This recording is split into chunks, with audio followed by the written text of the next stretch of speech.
बाकी ये सबको पता है कि हमारे शहबाज शरीफ साहब किस तरह से मक्खन लगाते हैं, किस तरह से मालिश करते हैं, बल्कि कई तो ये कहते हैं कि किस तरह से पॉलिश करते हैं।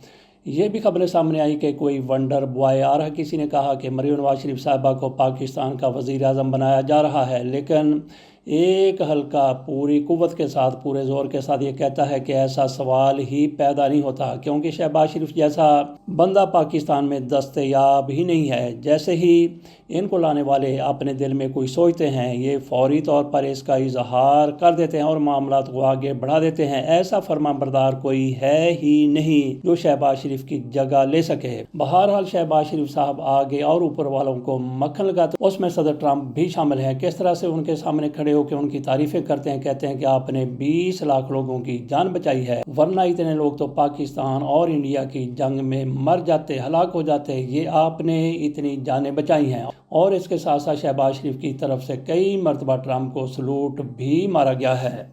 एक तरफ शहबाज शरीफ साहब मक्खन लगाते हैं, मालिश करते हैं, पॉलिश करते हैं, इसी तरह से इनको भी मालिश करने वाले, इनको मक्खन लगाने वाले और उनकी पॉलिश करने वाले भी मौजूद हैं। वो भी आपके सामने रखते हैं कि किस तरह से इनकी भी मालिश और पॉलिश की जाती है। ये आगे नंबर बनाते हैं और कई इनके सामने अपने नंबर बनाते हैं।